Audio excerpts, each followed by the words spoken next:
Welcome back to the Dungeon Master's Block, the place where we come to talk about the Dungeon Master, the most important person in the game. With every conversation, we hope to inspire as many as possible to keep on dungeon mastering. I'm one of your hosts, DM Neal, aka Joe Maniac, and today it is going to be Jeremy Cobb guesting once again, and we have a very special guest joining he and I, and it is none other than Adam Lee, who has worked for Dungeons & Dragons and Magic the Gathering for many, many years.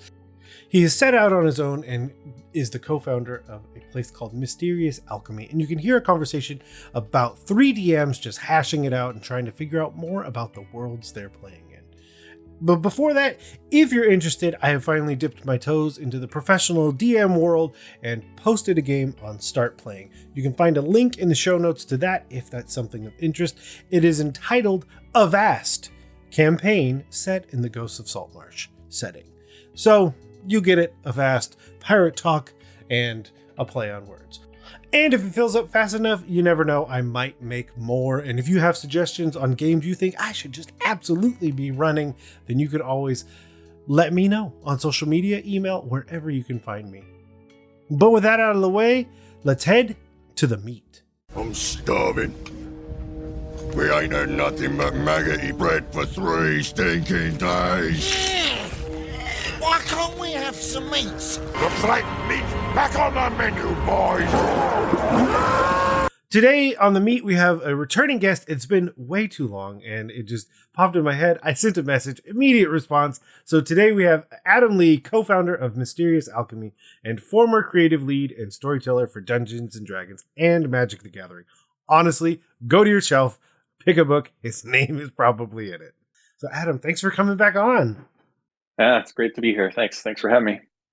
Is there anything you are currently working on that you can talk about? We do not wish to violate any NDAs. We see the little red dot appear on the forehead as you start to lean towards certain topics. So anything that you can tell us about?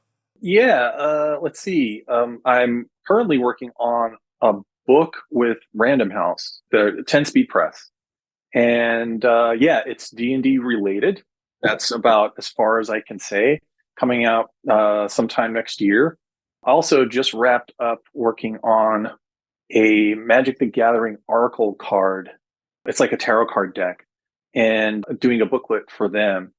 And I also got to work with an amazing artist, Fred Gazubel. I worked with him on this product, the Dungeons & Dragons tarot card deck. Yeah. And so we teamed up again with the editor, Angelin, from Clarkson Potter. And she's amazing. And her team, Nicole Block, and there were a few others in there that were just phenomenal. And we just kind of created this Oracle deck. It's a little different from a tarot deck. So I'm a bit of a tarot nerd. I've been doing it a long time. And it was great to work on this because I get to kind of put in my own sort of how I look at sort of tarot, and there's this kind of spectrum from sort of way out there that you're kind of doing psychic stuff, and then there's the sort of disbeliever part where it's like it's all nonsense, it's all silly and random. But the way I look at tarot is that it's a conversation that really the cards are a way for you to kind of have serious conversations that maybe go a little bit deeper than your average sort of like encounters, like, hi, how's it going? What's the weather like? And the actual, when you sit down and you have a deck of cards, there's kind of like this unspoken sort of agreement that we're going to get a little bit more in depth about what life is, or what about, how somebody's feeling, or, maybe talking about a problem somebody's got. And the cards do that. The cards kind of create this setting where it's like, there's this agreement like, hey, we're gonna actually explore something substantive here. And that, I think, is the really cool thing about tarot cards. Whether or not, you could have psychic experiences and all that, or read the future, or tell somebody's fortune. Great. I don't know. The thing that I value about it is that it's a way to get to know somebody a little bit better. And so that's what I put in the book. And the booklet has all the cards, and I wrote all the definitions for the cards. It goes into that. So that was kind of a nice thing for me to work on. because I like that it's doing something in the direction where we're breaking down sort of barriers to one another, and we can actually get to know people better. And of course, D&D is all about that through a game. So I mean, it's often said, and I think it comes up with, I mean, D&D, but I think the game that really set it forward was Warhammer 40,000, and the term is dice tell stories. In the same way that like you're referring to it as like cards tell stories. Because if you think like there's so many versions of what you've said, and I mean, we could probably spend an entire podcast series on the psyche behind allowing basically this neutral party that in truth has no actual power to then dictate all of these things. Because like, let's be honest, the number of things that a person is willing to say when we're playing Cards Against Humanity is far beyond their and you know, obviously that's a more comedic premise to the one that you've presented, but like it's that same kind of thing. It's like it's all in there, but these cards or this dice is unlocking or leading you down a path or that you wouldn't have got to on your own. So, and whatever you want to attribute that to, that doesn't change the fact of the matter is that without those cards facilitating it, those conversations wouldn't have happened. Yeah, absolutely. Your perspective on this is really, really interesting, Adam, because usually from my background, when tarot cards get brought up, it is usually in the context of someone actively believing in supernatural power that the cards may have, or supernatural forces that the cards are tapping into, as opposed to how you're describing it, which seems like more of a vehicle for human connection. Like a means by which we're able to more easily express things to each other. In much of the way that Neal's also talking about it, like in the way that like a role-playing game, the dice allow you to explore things. They free you up to explore things and express things and think about things in ways that you might not have done otherwise. So that's a really interesting perspective. Yeah. I think, like one of the things I would always ask people before I, sit down, they come in for a tarot reading, and I'd ask them, first of all, like, have you had one before? They'd be like, yes or no. And if they're like, no, then I think I would say, well, okay, now imagine there's a spectrum, and one side of the spectrum is everything's random, nothing, there's no sort of connectivity. It's just, crazy molecules bumping into each other, and that just happened to spawn consciousness. And here we are on this rock in the middle of the cosmos, right? But it's all accidental. And the other end of that spectrum is everything is fated. That, we're sitting here together, it's fated. It was threads that the Norns wove together, and now this has this meaning. Like, where do you think we are on that sliding scale? Because it's not black and white. It's not, either or. And they'll say somewhere like, well, maybe we're in the middle, or maybe I'm a little more towards everything's random, or maybe I'm really sort of like everything has a reason, everything has a purpose. And so once I kind of get that sliding scale, then I can say, well, if you're on the far other side of the scale where everything is, everything has a purpose, everything has a reason, everything's kind of fated, then I'll say, all right, so this moment right now is very important because this moment was meant to happen. You're meant to be here. Every card that's getting flipped over is really now impactful for you. So like, okay, we're going to like really pay attention to that. If they say on the other side, they're like, everything's random, everything's, just kind of whatever, then I'll tell them like, okay, well, we're just going to have a conversation then. And in this conversation, cards are going to get flipped over, and they're just going to make you think about random stuff. But in that random stuff, let's use it to then investigate sort of as like a detective into our own psyches and just talk about what's there. When you look in your mind and when you look at your life, what shows up for you? And then that is a context in which somebody who kind of doesn't believe in, kind of woo-woo stuff, that then they can kind of enter into that world, but clad in the armor of, that it's all sort of random and irrational. But of course, people who are in the other end of the spectrum, it's like, okay, they're already set, here we go. It's all, so that's just kind of a framing, like a way to frame the whole tarot experience for both sides of the human experience. Mm-hmm. Where do you fall on that sliding scale? It's weird. I think I'm kind of smack dab in the middle. I'm a skeptic, but true neutral. I feel like I am true neutral. I feel like I'm in there. However, I slide. I love magic. I'm like Mulder in X-Files. I want to believe in all the far out stuff. I've had experiences that are just very, makes me feel like, okay, I'm in the Matrix. Like I do, I do think that like there are people that I meet that are, it's for a reason. Just the whole premise of the Big Bang is kind of preposterous, that we just came out of nothing and this whole thing just emerged from nothing. It's like, okay, that's just hard for me to accept. There's got to be something else that's greater, but I don't know what that is. So I'm, in a way, I'm agnostic. I'm searching, I'm understanding, I'm taking in the evidence as I get it. And deep down, I'm like, I feel like life is magical. The universe is, super amazing and beautiful and wonderful. And so, I think I'm an optimist at heart, so I feel like everything's going to be all right, even though, right now it's like really rough. We're going through some really rough stuff, but I think there's a purpose for that. Like we wake up out of, I heard a thing that said we were more liable to wake up out of a nightmare than we are out of a pleasant dream. So I think when things get rough, especially in my own life, I actually kind of embrace it and say, all right, well, this thing is, driving me to wake up. It's driving me to kind of become conscious and, be a better person. So yeah, that's my, that's my philosophy in a nutshell. Perfect. Let's leave that as a surprise question, because then that means, Jeremy, I ask that of you, and you in turn will ask that of me. Where do you fall on the spectrum between everything is but random, chaotic molecules bumping into each other, and the other side is it was forever fated that they would bump just as they did? I'm in sort of a similar place, maybe to Adam, although more in like, I think I was raised to be much closer to the everything was ordered side. Although I feel like saying everything was ordered implies that everything was always going to be this way no matter what you did, which seems to eliminate free will from the equation. So I would imagine I was far to that side, but not to the extent that free will was completely eliminated. That the idea was that things were supposed to happen and things are supposed to happen, although you still have free will to work within that framework.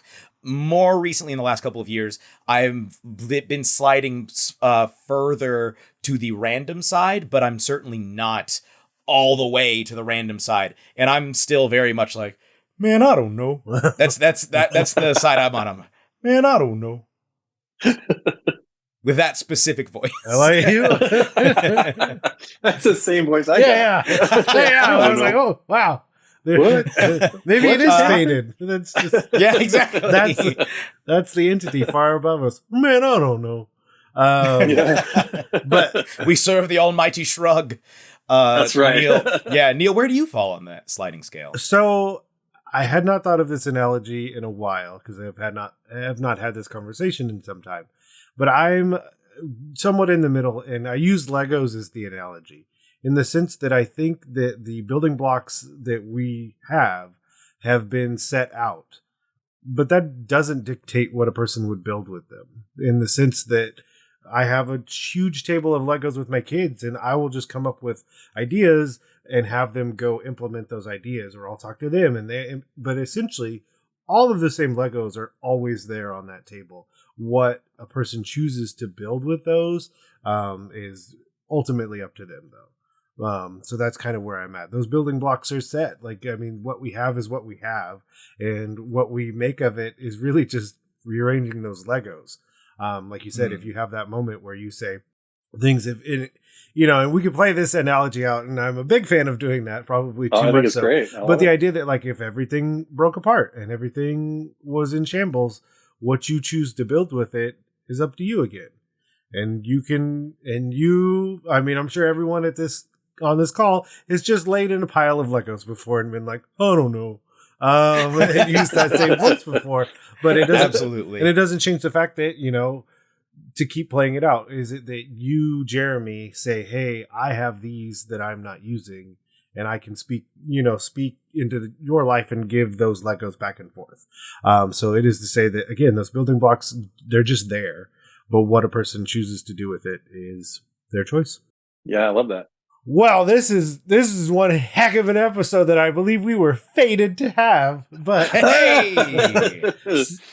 Or we're oh yeah. yeah. So one of the things with Mysterious Alchemy, though, to segue us out, is that you do a lot of narrative design, to the point where it is like, really on a business level of establishing documents and having, really shoring up the intellectual property that someone would want to move forward with. Because when you look at the professional capacity of that, you kind of got to make sure that it's really put together, because it may never come up that you have issues with that IP, and it may come up the next day that someone says, hey, has additional questions or concerns or things like that. So it's really about getting that IP to a place. And I thought that was a good framing device for our conversation, because right before we started recording, we all talked about how the DM is kind of the loneliest seat at the table, because I can't talk. I just can't. I can't talk to my players in depth. That's a better way to say it, is I can't talk to them in depth about the world and the story. I can if it's specific to their character, but like when it's the entirety, that's really difficult, because it's like, I don't want to overplay my hand. What if it's something that doesn't work later and now they're really invested? What if it's something that they then pull on too hard and I'm not ready because I don't have the pieces behind it? So I have entitled this episode "Phone a DM," as if it were one of the 3 things I could use on how to be or Who Wants to Be a Millionaire. So the premise was that we'll all kind of elevator pitch a world, and then just try and help each other flesh it out. Like, is it a question that each of us have after hearing that elevator pitch? Is it an immediate idea that we have afterwards? So yeah, that's our framing device. Jeremy, if you want to go first, we can just jump in there. Sure. I will wade in bravely. And let me just throw out, I do think what we are about to do here, while this in and of itself can be very difficult to try and do with your players, the world that I'm about to pitch was created out of direct response from my players. I said, what kind of world would you like to play in? And they said, this. I listed genres and was throwing out ideas, and they were like, we want those ones. And then I tried to sort of build to that, those recommendations. And then as they built up their backstories, locations would suddenly sprout up. Because it's well, you're from this country. Oh, you have a nightclub? Great. There's a nightclub now. It's in this part of the city. This part of the city exists now. And so in that sense, there was a very collaborative aspect, and has continued to be a very collaborative aspect to the building of this world. Even if it's still down to me maybe to make all the big story decisions, it is somewhat, it still can be a very lonely decision, lonely place to be, but it's possible. So this world is called Mavros. For anybody who has listened to my show 3 Black Halflings, you may be familiar with this. It is the setting for our series City of the Black Rose. It was pitched to the players as a gothic horror and noir setting. There's also elements of steampunk, because another group was like, we want to do a steampunk thing. And I was like, all right, we'll just fold it in, because it's related enough. And so it's sort of a gothic horror noir steampunk situation. It draws a lot from sort of 19th century London and then early 20th century, like New York and places like that. And also the mythology and stories that took place and were set in those locations. So stuff like Varney the Vampire, or Green Tea, or Scarlet Pimpernel set in France, but like a little bit of that. Then you jump in like stuff like Dick Tracy, The Shadow, things like that. All sort of play in. There are often parallels to a lot of those characters: Dr. Jekyll and Mr. Hyde, Frankenstein, etc. And it's essentially a large megalopolis called Mavros. It's multi-leveled, so the higher up you live, generally the richer you are. There's 3 distinct levels: lower city, central city, and upper city. Of course, the richest people live in upper city. The whole place has like the population density of Manhattan. So it's the size of Rhode Island, roughly. So not a large city in terms of, it's large, but not like the biggest city in terms of square footage. But the population density means it's got a population of like over 100 million people between the 3 levels. So very high magic, but because it's heavily influenced by 19th century London. There's like sort of a magical revolution that's occurring. So like paralleling the scientific revolution and industrial revolution that was happening, there's a magical revolution. So income inequality is rampant. It is very much a melting pot in terms of cultures. I generally am not a huge fan of settings that segregate according to race all that much in the first place. And in this setting, that's completely out the window, to the extent that I even made a table that people can roll on to determine the races of NPCs. Because it's like, when we meet a new NPC, I will literally have them roll on a chart and we'll find out what that NPC is. Because really their culture matters more than whatever genetics they happen to have. So very influenced by noir in terms of the character types. You have there are people who played hard-boiled detectives, people who play street urchins. I had one person who was a corrupt religious leader. I've had a nightclub owner. I've had a person who used to work in a factory, but the whole factory burned down. She was the only survivor, and the spirits of her slain family have now returned to her to try and help her avenge them. I can't even. We've had one guy who works at, like, you know how you always hear about those like secret rich people clubs, especially in like the 19th century or early 20th century, like Aleister Crowley and the Hermetic Order of the Golden Dawn, all that kind of stuff. He works as a bouncer in one of those places, and his brother got caught up in some gang warfare that also has a supernatural element to it. So he's been on a quest to try and figure out what has happened to his brother. And in the process, he accidentally got empowered by a powerful fae, and so now he's a wild magic barbarian. One person who was used as is a warforged who was deactivated hundreds of years ago at the founding of the city and was used as a stage prop, and then got reactivated by accident and now just works as like the stage manager for that theater company. So a whole range of characters, but it's a much more urban fantasy, leaning much more towards a modern setting, if not a contemporary setting.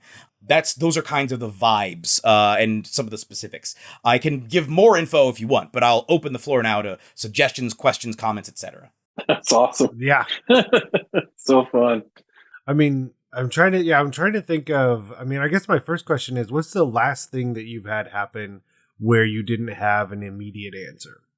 This is a slight spoiler, because this is gonna be relevant in a future Three Black Halflings series, but so I won't go into too many specifics.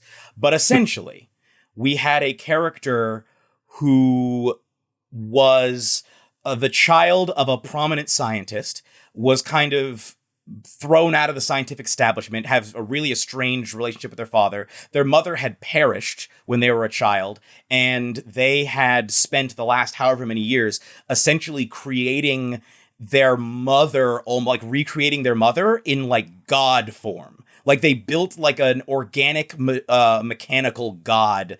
I think it was partly influenced by the character from Metropolis, the android from Metropolis, who's able to like hypnotize and control people, except instead of it being like a weird, sinister, sexualized element, it's more of like they are filled with rage. Their character is filled with rage and also desires a nurturing relationship. And so they have created a being that, when activated, will gain immense power and function as a conduit for their rage and a source of protection and nurturing. And so the session essentially ended with them confronting their father at this big expo and activating the machine, which then, the god, essentially, which then became a fully fledged like demigod and began ascending and began a rampage through the city. And that was where we left off. And I was left with that like, well, things are about to change in ways that I'm not entirely sure how all of this is going to wind up. So because there are other groups as well playing in that city, that this will of course have impact on them. If you have a demigod, I don't care how big your city is, if a demigod shows up and starts rampaging through, this is going to have repercussions. Man. Yeah. Yeah, I mean, you remember you're saying that there's a magical revolution in this city, or this sort of setting? magical technology. Yeah. So is it like that? You know, that at one point the magic was dormant, or there was magic and then there was an apocalypse, and then now that's a revival. Like, what's kind of the history, and like sort of where is magic going, and like what are the limits to like what magic is in this world? Okay, so I took it as like, what if in the past it had been closer to your classic D&D setting where there's magic all over the place, but it's not necessarily codified and made really accessible? What happens if we industrialize magic and you have people who are actively studying magic, but not just studying it to learn the secrets, but learn like, how can we like straight up use this? Why can't I sell you a set of clothing that will never tear, or if it tears, it automatically reseals itself? Why can't we make healing technology available to whoever? Similar, like, why can't we basically implant spells into various items or conduits of magic? For example, elevators can just be levitators. You cast a levitation spell on it, it is sort of imbued into this item now. And so public transportation is all powered by magic and different forms of spells. People can buy appliances now. They're like, instead of a stove, it's produce flame. You know what I mean? There's like a magical flame that you can turn on and off. And then at the higher levels, you'll have potentially low-level resurrection magic that is available to rich people. How does this all function if we're going to try and say, like, what if you gave this to the scientists in the 19th century and they were trying to build a society out of it? So it's sort of like we've moved away from castles and all of that stuff, and we're now building, 19th and early 20th century style buildings with that technology, but magic sort of translated into it, if that makes sense. No, it does. Yeah, And especially like when you frame that revolution, because one of the things I always think about with magic in the real world is how much this isn't fun. How much it's just going to get abused or turned into like, okay, so I can cast this magic. Well, then like, I'm putting in my time. I'm clocking in. I'm magicking out. I'm clocking out. Like, it's just, if is it purified water? Because I live in an area that has a terrible water supply. And so then I'm just out there 8 hours a day, and then I go back and I go to sleep. I get ready the next day. I'm just out there 8 hours a day. So I think it's like an element that you could potentially add to that revolution is ensuring that basically the people that hold this power are not then abused. Like, creating a structure that allows for them to still have, because one of the things I would think with magic, even tied in specifically with technology, is those innovative elements. Whereas like, going back, not that all of his practices or words were good, but Henry Ford, his thing was, if I asked what people wanted, they would tell me faster horses. Right. And so his idea of innovation was like, if I'm only asking what people want and not trying to freely think out what is ultimately possible, I would have just tried to make faster horses because that's what people would have told me that they wanted, rather than inventing the automobile. Also, I've been in the original automobiles. They're terrifying. I did not understand it. Like the amount of work that you were doing to make it go down the road while on wooden wheels. It is the most uncomfortable thing I have ever experienced in my entire life. And you're not going fast either. And it was more mortifying. But yeah, so that to go back to say that, like, yeah, thinking about like, depending on how much it plays into the world, then what are the goals of that revolution? Well, I can answer it a little bit. A lot of it is exploration and discovery for discovery's sake. Like, a lot of the people who are doing it are essentially the academics, because they're the ones who have the funding, who are receiving the funding and have the time and the education to be able to just devote large amounts of time to saying, hey, what'll happen if we do this? So I'll give two examples of advancements that have been, one might say, more helpful, or at least dubiously helpful, and one that turned out not so great. So the one that turned out somewhat helpful are advancements in criminal justice. So, for example, if murder is now a very risky crime, because not only if the family, because resurrections are not free, they're still very expensive, but if they can afford a resurrection, then they're going to, like, you basically, if you're going to kill a person, you have to make sure they don't know it was you. And oftentimes, and like, if you're rich enough, murder is almost like a threat in and of itself, because you kill them, like, you can still kill them and they're just, they're going to be brought back, but it's like, next time it'll be worse. And that's essentially what you can say. But also, if they don't have enough money for resurrection, the cops can still cast Speak with Dead. That's what I was thinking. And so, it's a pro if the mouth is gone. Essentially, like, a pro did it if they remembered to destroy the mouth, because Speak with Dead requires a mouth requires that the dead have a mouth in order for the spell to work. So you can tell when it's been a job pulled by a pro. Other examples, though, would be stuff like non-detection. If, say, a police precinct has access to non-detection technology, now no one has oversight over the things that they are going to do. And so there's an organization kind of based on the Pinkertons called the Phoenix Organization, and they have enough pull with the higher levels in the city so that all of their agents are able to use non-detection technology, which means they're able to get away with all sorts of crimes because they essentially have no real immediate oversight. It's and also modify memory spells. Like, there's all sorts of things that you can now, it not only empowers justice, but also enables more opportunities for corruption. So that's one example of, like, we tried to make advancements that we now apply to a very specific system. Another one that's more just, we're just seeing what we can do would be, so the spell Awaken that you can use on animals and plants. If you can do that and suddenly have like a really intelligent animal that can do all of these things for you, like, what happens if you can make your dog smart enough that like you can have a conversation with it, and you can now like have dogs working in factories, whatever they're able to do with their little doggy paws, or like bringing things back and forth. But what if we augment them further and start like imbuing them with technology to make them faster, stronger? What if we have animals that are able to be used as weapons of war? What if we start thinking outside the box, not just stronger and faster, but they can use magic? What if they have acidic spit? Things like that starts to spiral out of control, and suddenly you have animals that have been horribly experimented on, essentially going on rampages through parts of the city, and it's like, okay, we got to stop this. So in the lore of the world, there was a period about 10 years ago where the government basically had to outlaw the creation of augmented animals because it got too out of control and too dangerous. And so allegedly they were all destroyed. The ones who existed were all confiscated and then destroyed, which in and of itself is highly questionable because a lot of these were essentially people at this point. It's never come up, but there is essentially a Dr. Moreau style society of animals living in the sewers who are all just basically people. And you will see occasionally there. In fact, one player is playing a person who doesn't know that he is an augmented animal. He thinks he's a Kenku, but he's actually a Shrike that was like combined with a lyrebird and like maybe a raven or something, but grown to like the size of a person. And so that technology in and of itself is like, there's another character who has an Aug named Old Boy. He's a Neapolitan Mastiff by all intents and purposes, he looks like a dog. He's just really smart and can help solve cases. But so there's different applications, but that would be one area where it's like, we just wanted to see what would happen. And it went horribly wrong. Another one where it's like, we wanted to improve things. And in some ways it went right, but in other ways, people have adapted and started exploiting that technology because, of course, it's noir. So there's always kind of a darker, more fatalistic element to it where things can only get so much better, usually in those stories. That's cool. I love it. I love it.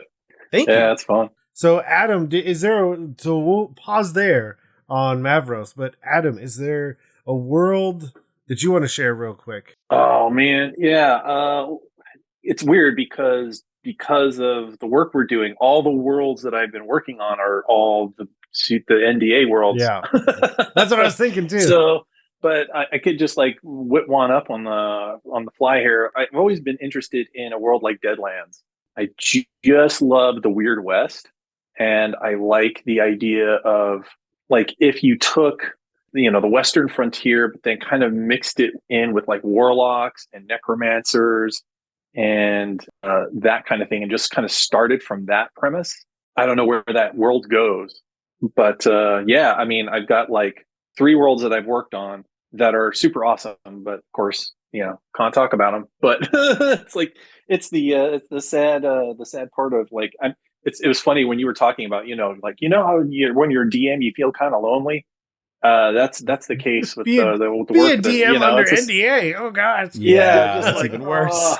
Yeah. So it's no, but I like that idea because I think that's a really good point though, because I think that's another question and idea that I think a DM has that is probably even lonelier than like a pre-established world like Jeremy's bringing up, like that has already had player input and buy-in. And so then there's ways that you can seed the additional information that you're looking for out of a player without them potentially even knowing, and like kind of putting it in the back pocket for later. But I think this of like, oh, I'd like to run a new campaign, I think it's even harder to then sit there and hash that out with the players. So, I mean, My first question, almost with all of them, is what if you did a Deadland style and you've brought up warlocks?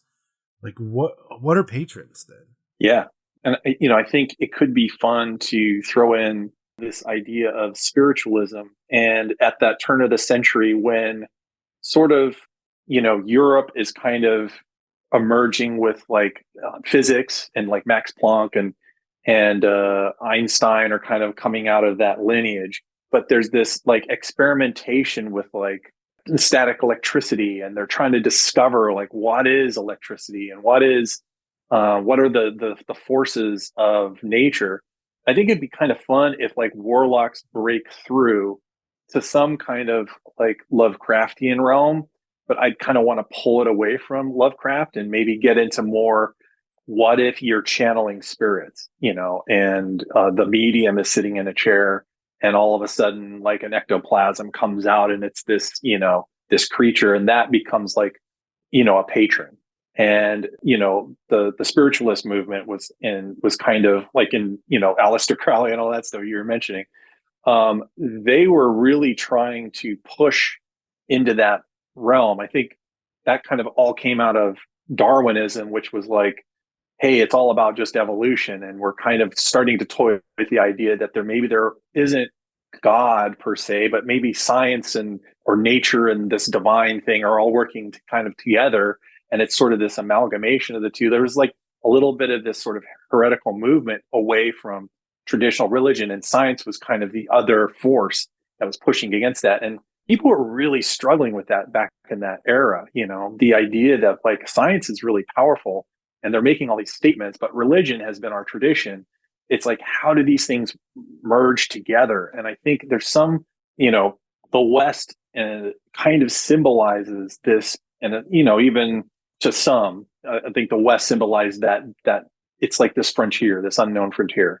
Of course, to others, it was like the West was a symbol of just the end of a world, an end of a way of living, and this horrible sort of colonization. But it's like for the premise of this game, it's like wrestling with all those different things, and I mean, that would take a team, because now I'm, when I think of worlds, I think of teams, like teams of creatives that come together and all kind of input into this world.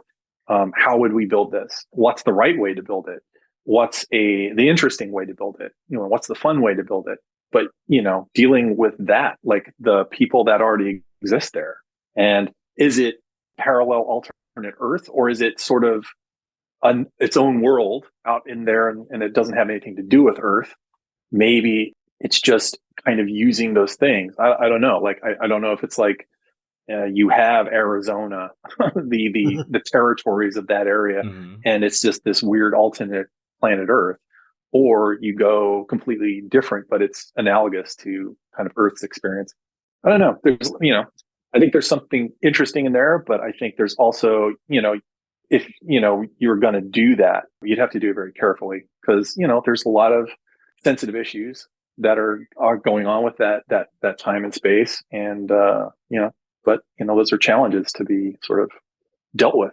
I think that's a really interesting idea. I've worked on a Weird West setting. Outlaws and Obelisks. Yeah. And one of the things I think that's worth acknowledging about the Western genre is it's virtually impossible to completely divorce it from Manifest Destiny and genocide and things like that were very much a part of, quote unquote, the spirit of the Old West. The reason we were there in the first place was not just to settle that land, but it's like it was not unoccupied land. So I think I think the way that we did it for Outlaws and Obelisks was by not having it in the United States and basically having it be it was a post-apocalyptic situation. So people were exploring the land that their ancestors had already lived on, but it had just been transformed. Cool. Whereas in this context, because it sounds like it's much more in an American setting, I think it would be very important to not only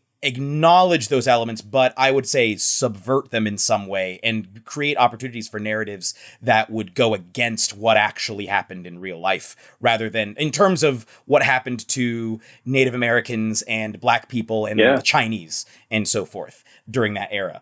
So I think the team would need to include native people. It would need to include people of various backgrounds, but definitely people of color.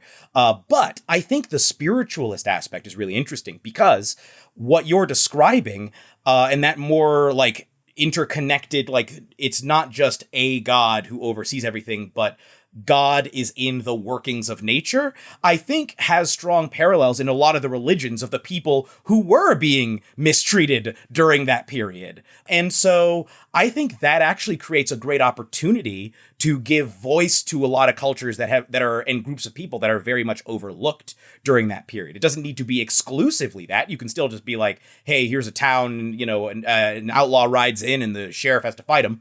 And then there's also spiritual stuff going on. But the idea that as much as the Europeans are exploring this stuff kind of for the first time from their perspective, or at least the first time in a long time, you have groups of people, hundreds of thousands or millions of people on this continent who have already been engaging with all of that and have a lot more knowledge in those areas. And so it could be promoting sort of an actual positive cultural exchange. Now, the difficulty would be you would need to find a way to put them on a more even footing. So it is not framed as in movies where you have the magical Negro character who just shows up, helps the white protagonist, and then it's like, well, bye. And then the protagonist goes on their merry way. You don't want it to be that. But I do think like an actual earnest cultural exchange that moves away from we want to take your land away and more like, look, we're here now. Let's figure this out. So it might be that a slightly alternate history would be better. That might place everyone on a more even footing. That's like, maybe 40 acres and a mule actually happened. And, you have a colony of, or not a colony, but a community of free black people living in part of the United States that they're not facing racial oppression necessarily. You have Native Americans who are living on their own and in their societies and are able to exchange back and forth with the Americans and Europeans without fear of impending invasion and genocide. And it's more like, well, look, you all are already here. We still have to maybe address some of what happened before, but you're here now. Let's work something out. And it's like everybody growing together as opposed to people fighting. And look, you can still have conflict, obviously. Conflict is inevitable. But I think it would be nice to build a game that offers a way towards that, while also, because I think that what you're saying exists, like I'm saying, there are parallels to what you're describing in those other cultures, and hopefully would still have the Western flavor and like the spirit of adventure. And look, we're all learning about each other's cultures. We're all learning about this, this world that we'll have different understandings of, and that sort of thing. My first thought with that would be, what if geography can be whatever you want it to be, but for our framing device, what if that final mountain range that is on California still has never been crossed by anyone? And so like you basically have all of these cultures and societies almost butting up to that and working in tandem and together to try and make that final step. Like, is that the main conceit of the world of like, that's what, is it some, air quote, evil opposition that has been holding everyone back, but now that cultural exchange and them tapping potentially into, and this is a fun thing I like to think of, is what if that source of magic is the same? It's all the same bucket, but everyone is adapting in based on their cultural experiences and the things that they know to do to interact with it makes it different. And so then you can, with the right team, then you can really go into those things and have real world touch points, but also making it unique and for each set of people that is engaging with basically the source of magic. Yeah, I think, like when I, build worlds, like there's this point where it's like, okay, what is the adventure here? What, why am I playing in this? What are the fun things that I can go on quests for? And like in a world like this, it's like, the mysteries, is there a common sort of threat? Is there what is the conflict here? Is it that there is some external force, maybe from another dimension, that's coming in, and that all the disparate kind of groups that are in this sort of West world, they're sort of waking up to this other dimension that's kind of moving in. And maybe there are good and bad things that can be accessed through mediums, or And also like kind of thinking like, what are the different types of magic in this world? Like, spiritualism might be one form of magic, but there might be another kind of form of magic.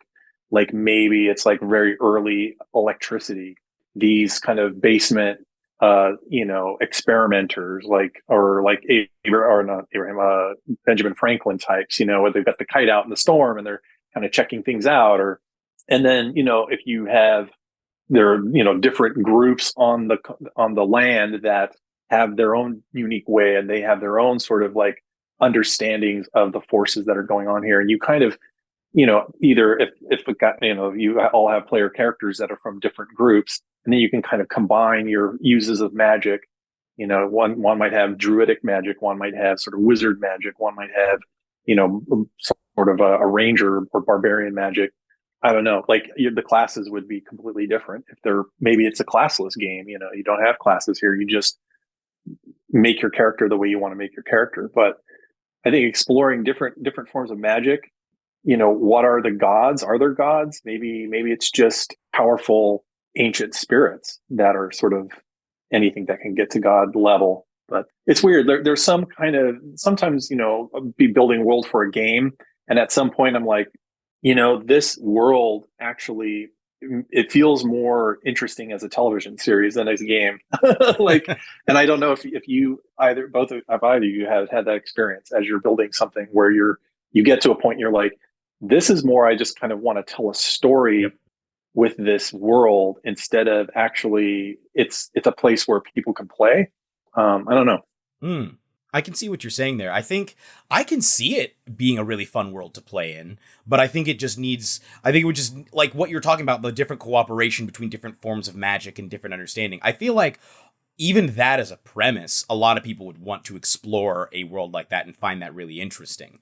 I think all you would need is like a bit of lore to start us off. And then the rest of it is like, all right, it's a game about, and I think that might even be the important thing, is learning, what is this game about? Is the game about like cooperating together to survive, and not just survive, but like overcome greater challenges together than we ever could separately? Is it like, because of the conflicts that were happening, it create like some sort of divine retribution occurred, and now people are trying to pick up the pieces after that, or, trying to recover from this? Or is it just that at some point people said enough is enough, and they started breaking out some powers, and it's like, oh no, now what are we gonna do? We have to completely change things. You have to completely change our whole approach and our whole mentality.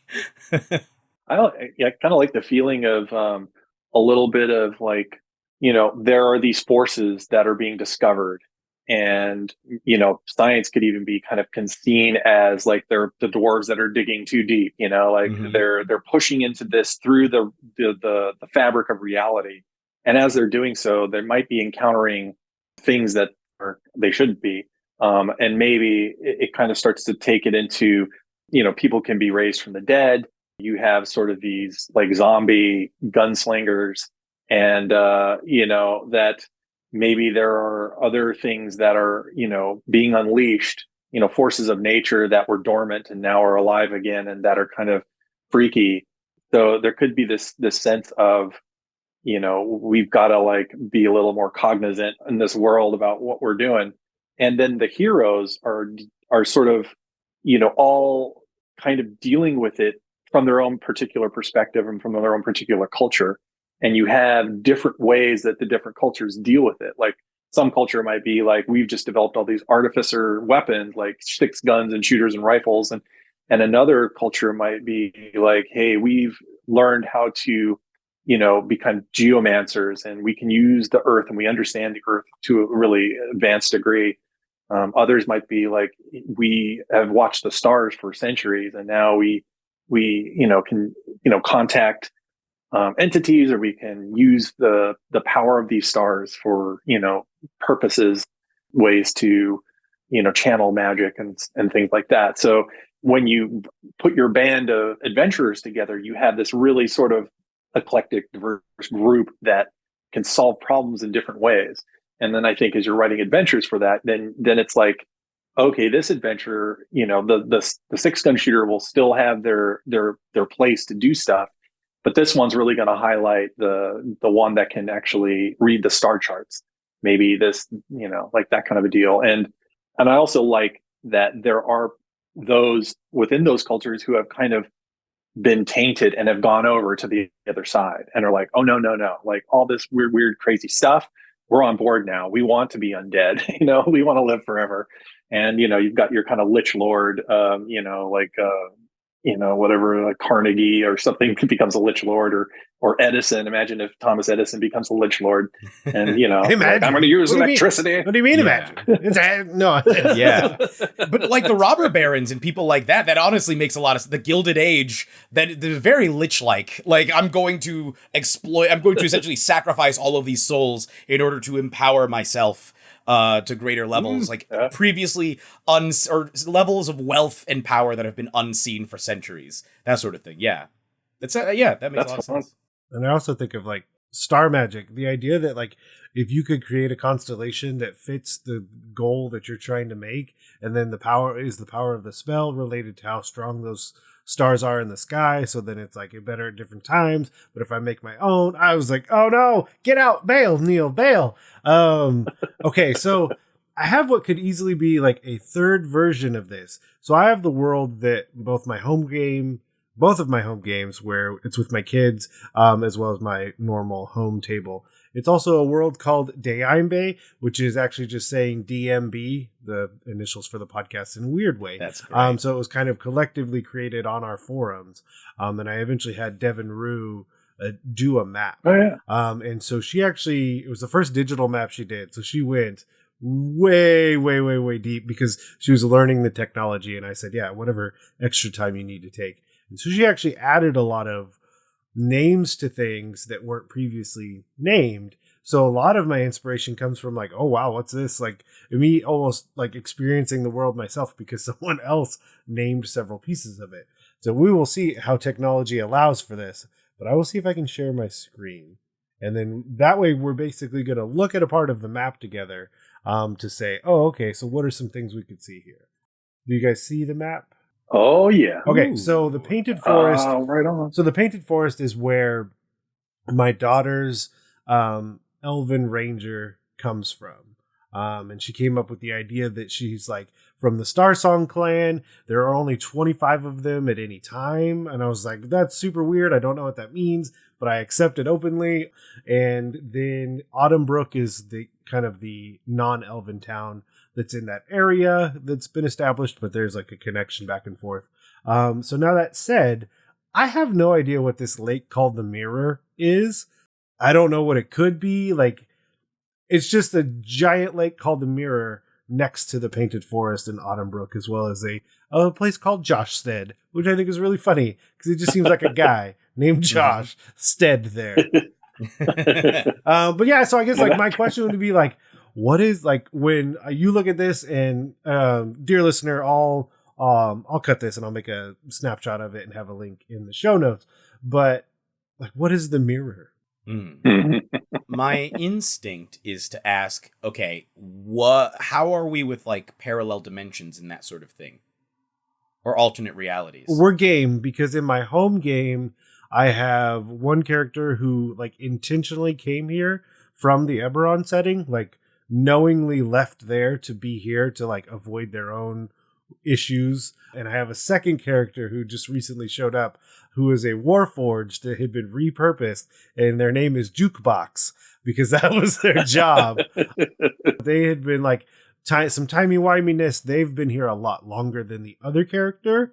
So yeah, both alternate and time-wise, we've dabbled a little. So I'm open. Okay. My first thought then is that the Mirror is so called because you can't see past the surface.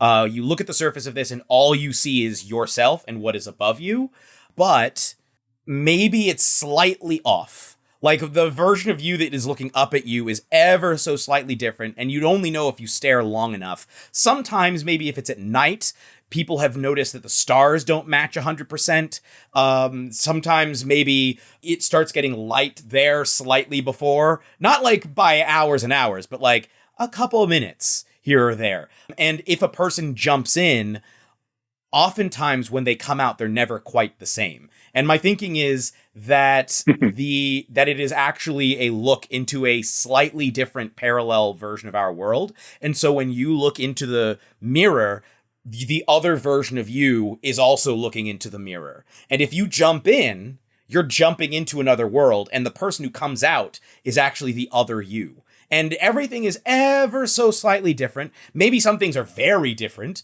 but I like the idea that it's like it's so called because you literally can't see, you literally cannot see past the surface, but you can still fish in it. And the fish that come from this place just taste different than they do anywhere else. It's because you're literally fishing for fish from an alternate reality. The local restaurant has mirror fish on the menu. Oh, that's far out. Yeah, I like that. Yeah, because I'm trying to think if it's always the same place that the mirror connects to, or is it, like you said, just this always just a little bit of a different place? So like, is it that during different parts of the year the fish taste different and you're fishing the same spot, pulling the same fish, but they taste a little bit different because it's not always the same parallel that you're looking through? And maybe people tell you don't look into it too much, because if you keep looking, sometimes you'll see something that is truly alarming. And like, you look in, there's some version of you that has like an eye patch, no beard, like weird spiky mohawk, is like covered in like scars and spiky armor, just like looking back with like the most intense grimace. And it's like, ah! Oh my God. Oh, which is really funny. And see, this is part of how it works, because now I've scrolled out. I assume you can see that I've scrolled out. Ooh, Dreamer's Thicket. Literally. Dreamer's Thicket. Yeah. Oh. Yeah, so the name of the forest now south of the mirror is called Dreamer's Thicket. Because my thought was, as soon as this happens, there's no way we don't have people that care about it. Like, you're gonna have a group of people that see this, and it's a thing. It's, if not a real big thing. It could be that, do they send people through? Oh, yeah. Like, and is that their shtick? Like, they're actively sending people through, and like, you could use magic to stay potentially in communication as they cross that mirror. Yeah, or you tie a rope and just throw them in. That's what I was just going to say. That exactly. Yep. You just tie a rope to them and get them jump through. Yeah, that's great. And they call it like dreaming. It's like, yeah, maybe that's like the community. They live in the thicket, and you're never quite sure if they all started from here. Like, if this is where they came from. They may have all come from, like, a lot of them may have actually been from alternate worlds, but it's tough to tell because sometimes the differences are so small. There could be something freaky where, like, if you go to sleep in like Autumnbrook or Joshstead, and you have a really powerful dream, something from that dream just kind of walks out of Dreamer's Thicket into the world. Mm-hmm. And it's like, it's drawing from your dreams, or there's some connection between your dreams and what gets kind of created in the Dreamer's Thicket. So if it could be that it's putting dreams in your head, or you're putting dreams into it, and it is generating those dreams and putting them out in the world. There's something weird there.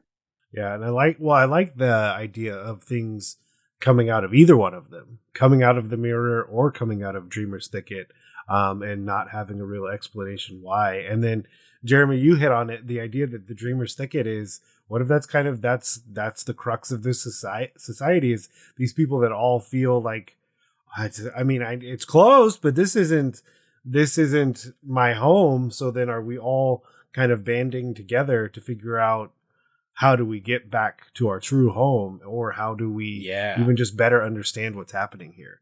And so, is the society in Dreamer's Thicket, all of these people and animals and whatever else, monsters that come out of both the mirror and the thicket for some reason. Yeah. Well, and jumping off of what Adam said, I mean, if the waters, or if all these trees are growing here, surely they are being fed by some of the water from the mirror. So, like, maybe the Dreamer's Thicket is unique because there are trees there that you can't find anywhere else in the world, because they don't exist anywhere else in the world. They don't exist in this world. And that Dreamer's Thicket is a place, like where Adam said, where things from the other worlds sprout through.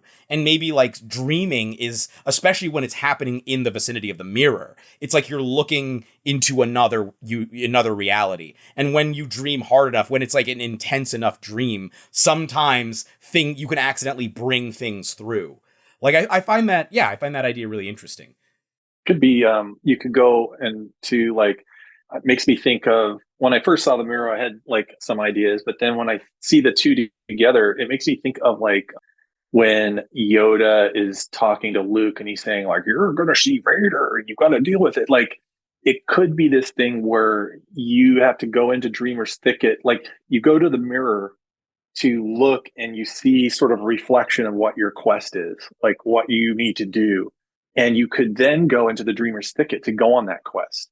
And the Dreamer's Thicket could be when you walk in, like the local populace could be like, we don't know why it's called the Dreamer's Thicket. Like somebody named it, we've forgotten it, and now everybody just kind of knows that it's that. But the real reason why it's called that is that when you go in there, you kind of enter into a pocket dimension that was created when you looked into the mirror. It's sort of like this kind of hero's quest just wrapped into that little area. So you go to the mirror, you see this other reality where you're like, this is what you have to do. This is the thing you must face. You like in Star Wars, it's like you got to go face Vader. And then Luke kind of goes into the Dreamer's Thicket. And then in that, he has this sort of mystical experience where he faces a dream version of Vader. And then, of course, he sees himself when he pulls off the mask and he's like, holy crap. And then he wakes up or whatever. Could be like that. I feel like my brain just broke. Yep, my brain broke. Hold on. I got to piece it back together. So, Jeremy, I think it was you that mentioned that when you look into the mirror, something is looking back. And the whole point, and so that means in that parallel universe or whatever, that the same thing is happening. That's why it's different every time. Because it has to be it has to be the parallel universe where you are looking into the mirror at the same time as you are in this one. That's why it's different for each person. Because that different version of you is having to do the exact same thing at the exact same time.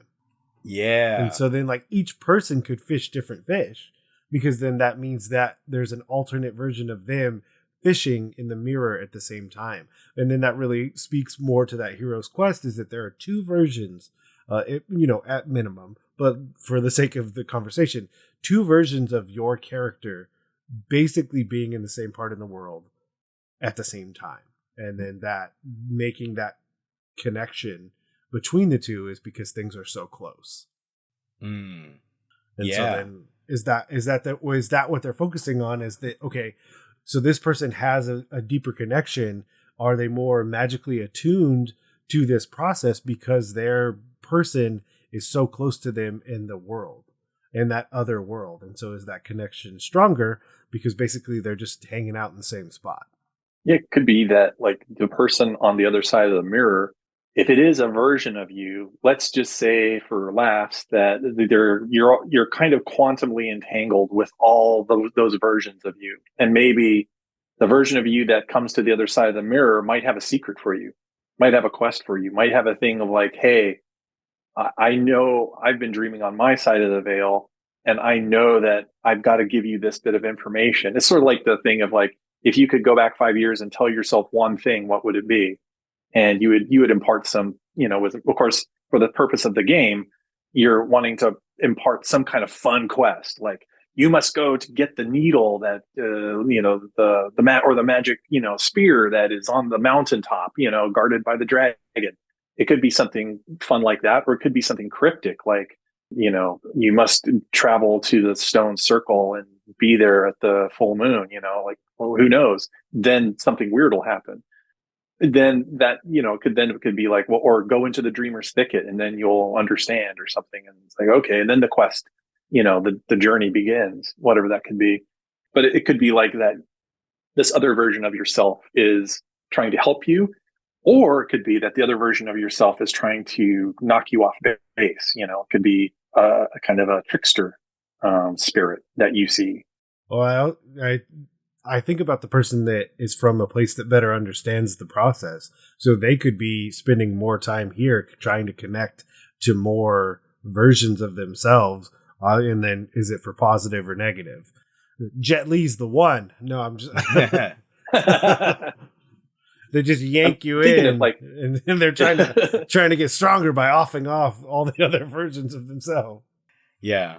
And if you're playing this with young children, the dreamer's thicket could be something where you go in and what you dream comes true. Like it makes your dreams come true. Like, and you're like, hey, I want to, have a dream about, riding a flying horse. And then all of a sudden it's like a flying horse shows up and you're like, all right, you're going to go on an adventure now. And you fly out of the dreamer's thicket and the flying horse takes you somewhere cool. And, to like a floating castle in the sky. And you're like, oh, fun. Could be something very fairy tale and charming like that. Yeah. Especially if it is specifically able to be encountered in the thicket.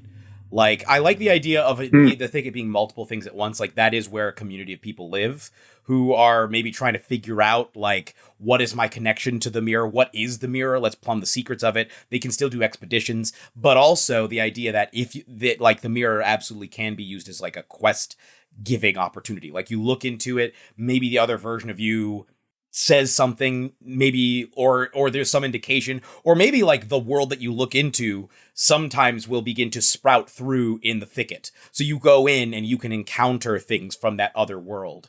Similar to the Luke Skywalker thing, except the idea would be that like he was looking into something, and in doing so, he was essentially conjuring the version of Vader that he then met, that he fought in the forest. And it's like, instead of it being like an actual dream, sometimes you can, I'm thinking of Us, the Jordan Peele movie, where it's like you can sometimes, every once in a while, the alternate version of you will be like, nah, I'm staying. Or even like a bit of a Faye thing where you get lost and the two of you accidentally swap places, or you go into another world and you bring something back.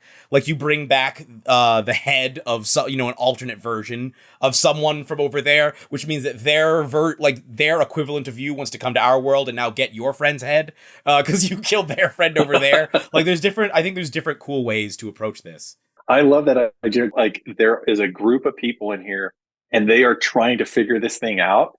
And sometimes they fail spectacularly, but it could be fun that in the thicket, there are these clues like inscribed in the trees, or you lift over a stone and there's cryptic writing that there were, this group of people that are living there.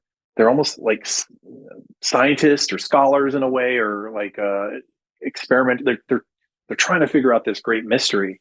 And, some have a better grasp of it. Some have like figured out, like, we know this much. We know if you go here and you do this, this thing happens. That's all predictable. Like we've done it. We've iterated on it. It works. But at this point, like weird stuff happens. We don't understand it. But hey, adventurer, we'd be happy for, if you'd go check this out for us, and you're like, oh, okay. Well, I also love the idea of then making Josh Stead.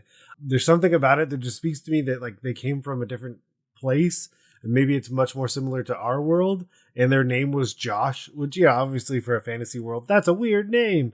But Josh Stead is some of the people that don't have that scientific like ability. They just happened to come here because they happened to fish and fall in. And so it's just this society of like, well, I guess if they figure it out, if, Team Science figures it out, I don't necessarily want to be on the opposite side of the world. Like, I still want to be close enough that I could help them, because then well, I mean, I guess that's the answer.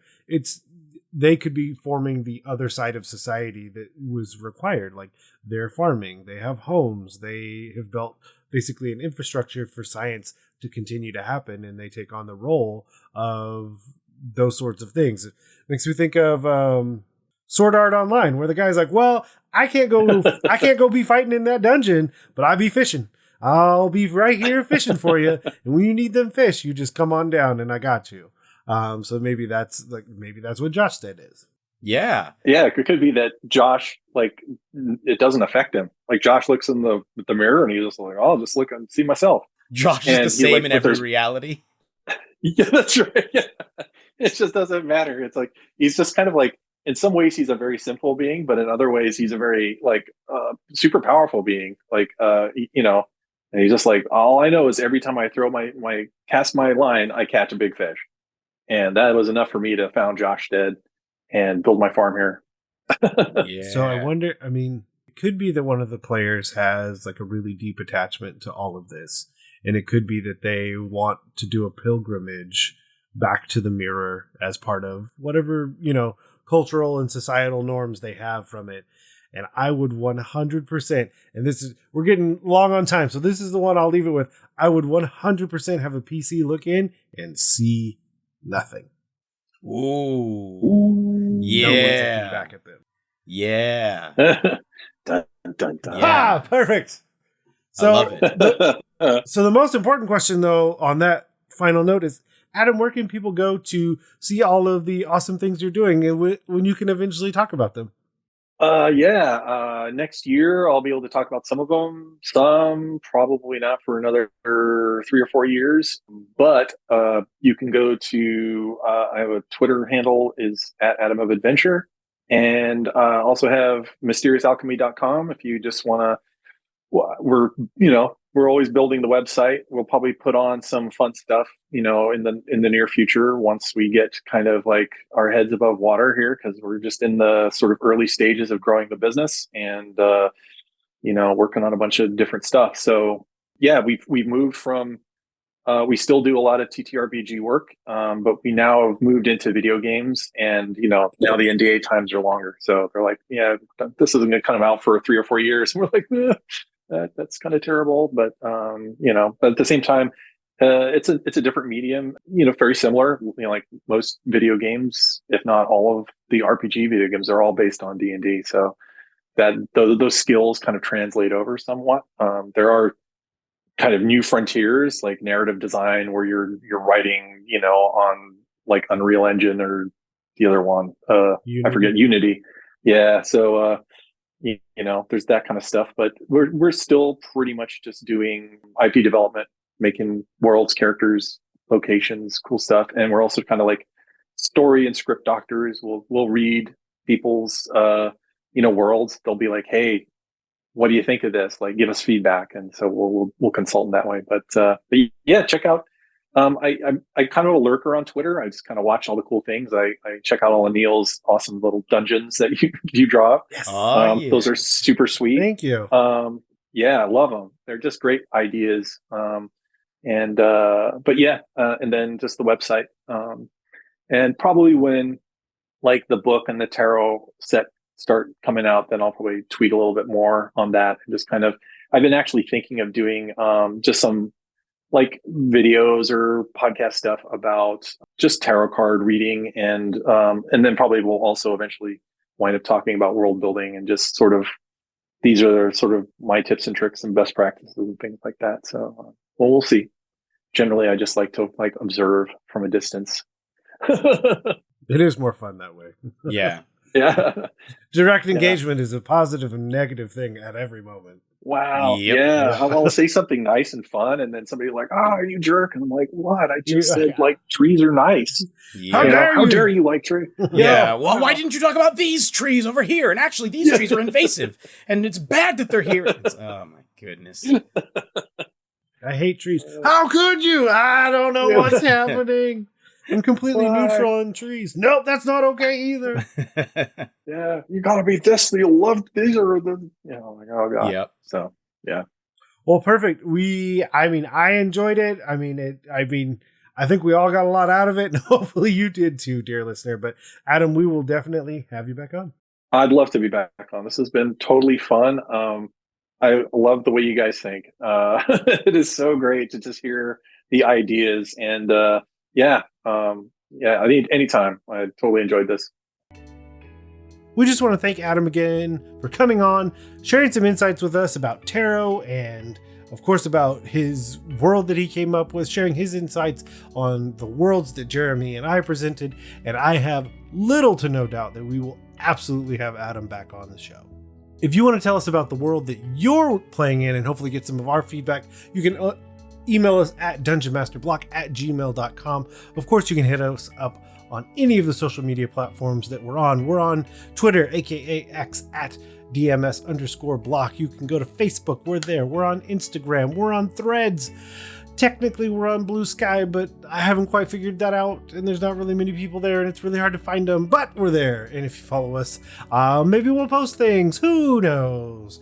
And as always, the Dungeon Masters Block is a proud member of the Block Party Podcast Network, where you can check out other amazing shows like Dungeons and Dragons and Daughters, Detentions and Dragons, and more. And as always, thank you for listening to the Dungeon Masters Block, the place where we come to talk about the Dungeon Master, the most important person in the game, the only person capable of playing God, killing characters, and lowering the ego of everyone else at the table. I'm DM Neal. Good night, good luck, and keep on dungeon mastering.